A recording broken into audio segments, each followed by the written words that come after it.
It was 11:47 p.m. when Ethan's phone started ringing. The number was hidden. No name, no location. Just one word on the screen.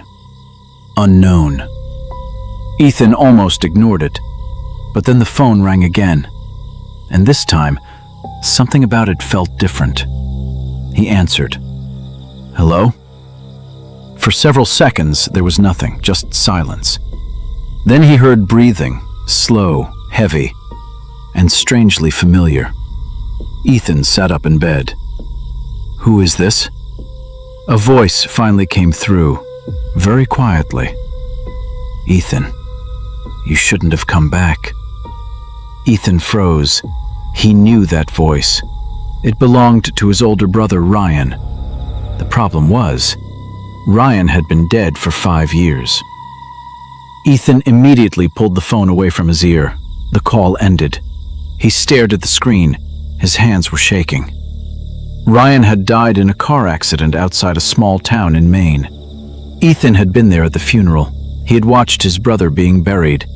There was no possible way Ryan had just called him. Ethan tried to convince himself it was some kind of prank. Someone had found an old recording. Maybe somebody was using Ryan's voice. He placed the phone on the table and tried to forget about it. But 3 minutes later, the phone rang again. Unknown number. This time, Ethan didn't answer. The call stopped, then a message appeared. One sentence. Look at the house. Ethan stared at the message. He didn't understand. Then another message arrived, a picture. It showed an old house standing alone in the middle of a field. Ethan recognized it immediately. His stomach tightened. It was the house where Ryan had disappeared for 3 days before the accident. 5 years ago, Ryan had told Ethan he had found an abandoned property outside Blackwood, Maine. He said there was something strange about the place. Ethan had laughed at him. Ryan never talked about it again, until the night before his death. That night, Ryan had called Ethan. He sounded terrified. He only said one thing. If they call you, don't answer. Ethan had forgotten about those words, until tonight. Now they were suddenly coming back. Ethan looked at the picture again. The house was surrounded by dead trees. There were no neighboring buildings, no streetlights, no cars, nothing. Just an old farmhouse sitting alone in the darkness. Then his phone rang for the third time. Unknown. Ethan answered. This time he didn't speak. Neither did the person on the other end. After several seconds, a whisper came through. I'm still inside. The call ended. Ethan couldn't breathe. He looked at the clock. 11:58 p.m. For the first time in 5 years, Ethan decided to go back. He grabbed his jacket, took his car keys, and left his apartment. He didn't know what he was going to find. He only knew one thing. If Ryan was somehow connected to that house, Ethan needed answers. The drive took almost 2 hours. The farther he went, the fewer houses he saw. Eventually, even the road lights disappeared. At 1:43 a.m., Ethan turned onto a narrow dirt road. His headlights moved through the trees. Then the road opened into a field, and there it was, the house, exactly like the picture. Ethan stopped the car. For several seconds, he just stared. Then his phone vibrated. Another message. This time, there were only 4 words. Come inside, Ethan. Ethan slowly stepped out of the car, and somewhere inside the old house, a light turned on. Ethan stood beside his car, staring at the old farmhouse. The single light upstairs was glowing through a dirty window. He hadn't seen it when he arrived. The house looked completely abandoned. The windows were dark, the yard was overgrown, the wooden porch was falling apart. But now, someone was inside. Ethan slowly walked toward the front door.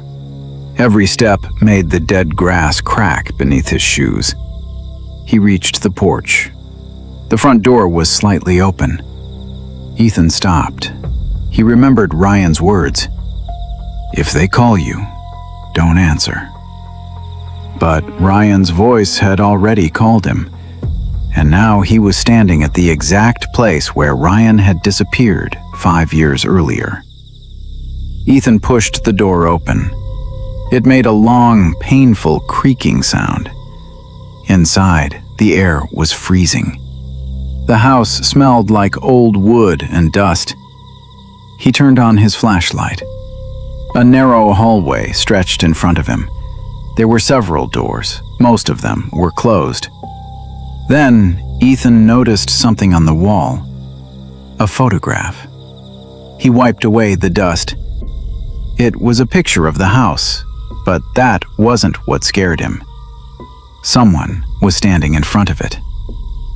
Ryan, Ethan's brother. The photograph looked old, but Ryan was wearing the same jacket he had been wearing on the night he died. Ethan stepped backward. No. He dropped the photograph. Suddenly, his phone rang. Unknown. Ethan stared at it. The ringing continued. He didn't answer. Then a voice came from upstairs. "Ethan?" He looked up. It was Ryan's voice. "Ethan, come upstairs." Ethan's heart started pounding. He slowly climbed the stairs. Each step made the old wood groan. At the top was a long hallway. The light at the end was flickering. Ethan walked toward it. Then he noticed something strange. There were dozens of photographs hanging on the walls, pictures of people, different people. Men, women, children. Some looked decades old, others looked much newer. And every single person in the photographs was standing in front of the same house. Ethan kept walking. Then he saw Ryan. Another photograph. Ryan was standing outside the house, but this photograph had something written on the back. Ethan turned it over. The date was 5 years earlier. Underneath it was a sentence.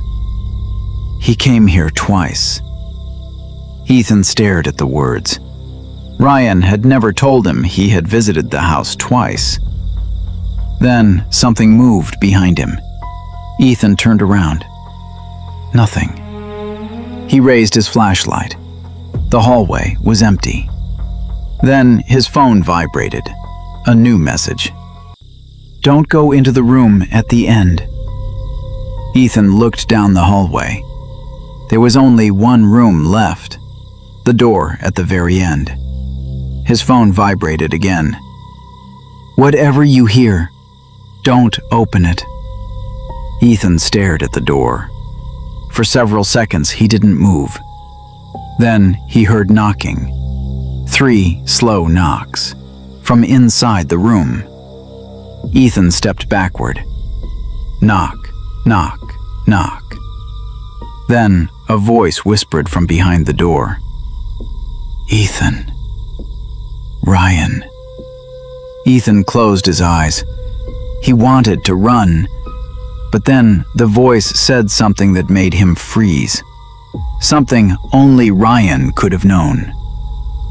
"Remember the lake?" Ethan's eyes opened. When they were kids, Ethan and Ryan had a secret place beside a small lake. Nobody knew about it. Not their parents, not their friends. Nobody. Ryan had always called it their hiding place. The voice continued. "You promised you'd come back for me." Ethan's eyes filled with tears. He reached for the door. His hand touched the handle. Then his phone rang. Unknown. Ethan looked at the screen.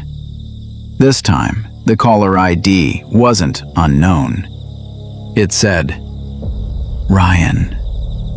The phone was ringing in his hand, but at the exact same moment, The phone inside the locked room started ringing too. Ethan slowly pulled his hand away from the door. The ringing stopped. Silence returned. Then the door handle began turning by itself. Ethan ran. He raced down the stairs, through the hallway, and toward the front door. But before he could reach it, the lights inside the house suddenly came on. Every single one. And from upstairs, he heard footsteps running toward him. Ethan reached the front door. He grabbed the handle. It wouldn't move. Locked. He pulled harder. Nothing. Behind him, footsteps were coming down the stairs. Slowly, one step at a time. Ethan turned around.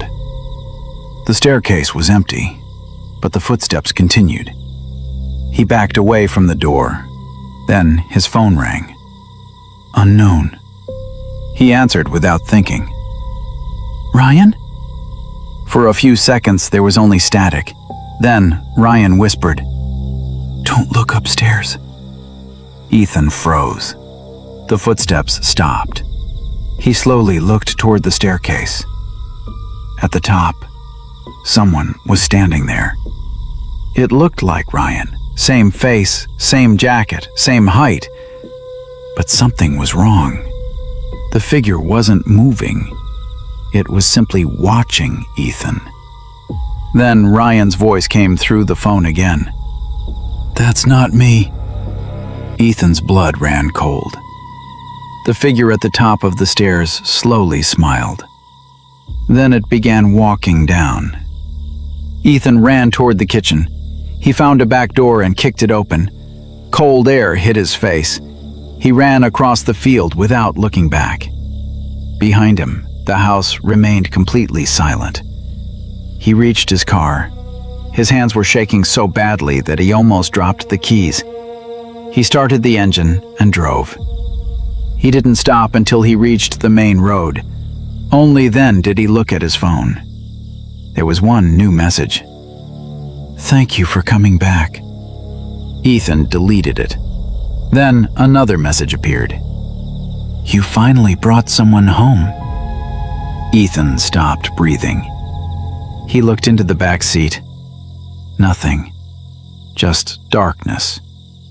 He drove straight to the police station in Blackwood. He told them everything. The calls, the photographs, the house, Ryan's voice. The officer listened quietly. Then Ethan showed him the picture of the house. The officer's expression changed. "Where did you get this?" Ethan explained. The officer stared at the screen for several seconds. Then he said something Ethan wasn't prepared to hear. "That house burned down 6 years ago." Ethan shook his head. "No, I was there tonight." The officer looked at him. "You're sure?" Ethan nodded. The officer opened an old database. He searched the property records. Then he found something. The house had burned down 6 years earlier. One person had died inside. Ryan. Ethan stared at the screen. "That isn't possible." The officer slowly turned the monitor toward him. There was an old newspaper photograph. Ryan's body had never been recovered. Only his car had been found. The official report had listed him as presumed dead. Ethan suddenly remembered something. The voice on the phone. "I'm still inside." He looked at his phone again. There was one final message. "Ethan, you never came alone." His phone camera suddenly opened by itself. The screen showed Ethan sitting in his car, but there was someone sitting behind him. A man wearing Ryan's jacket. Ethan dropped the phone. He turned around. The back seat was empty. He looked at the phone again. The camera was still recording. The figure was still visible. Only now, it wasn't sitting in the back seat. It was standing directly behind Ethan. The screen went black. The next morning, Ethan's car was found abandoned beside the old dirt road. The police searched the area. They found no sign of him. But one thing was strange. The old farmhouse was still standing, exactly where Ethan said it was. And inside the house, investigators found something sitting on the upstairs floor. Ethan's phone. The battery was completely dead, but when one officer picked it up, the phone rang. Unknown number. The officer answered. There was silence. Then a man's voice whispered, "Is Ethan there?" The officer asked, "Who is this?" The voice replied, "His brother." And somewhere upstairs, a second phone began to ring. Then a third, and then a fourth. Because the house had never been abandoned. It had only been waiting for someone to answer.